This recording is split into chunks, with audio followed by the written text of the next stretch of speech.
एक समय की बात है। एक छोटे से गांव में राम और सीता नाम के कपल रहते थे। उनका एक अर्जुन नाम का बेटा था, जिसकी शादी रिया नाम की लड़की से हुई थी।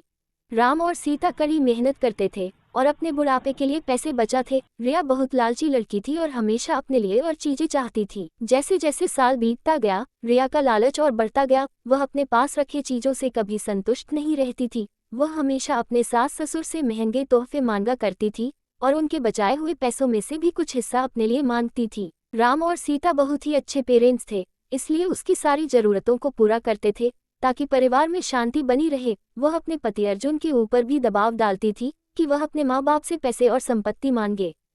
वह बहुत ज्यादा संपत्ति इकट्ठा करना चाहती थी, बिना किसी मेहनत के। एक दिन राम और सीता ने यह फैसला लिया कि वह रिया को सबक सिखाएंगे।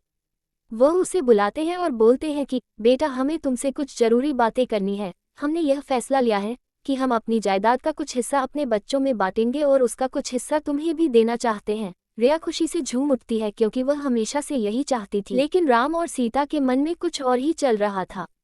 उन्होंने एक पत्थरों से भरा हुआ बैग उसे दे दिया और बोला, बेटी, ये तुम्हारे हिस्से की संपत्ति है। रिया उस बैग को देखकर गुस्सा हो गई। उसने उस पत्थर से भरे हुए बैग को जमीन पर फेंका और जोर से चिल्लाते हुए बोली कि मेरी मजाक उड़ाने की तुम्हारी हिम्मत कैसे हुई? मुझे पैसे चाहिए, ये पत्थर नहीं।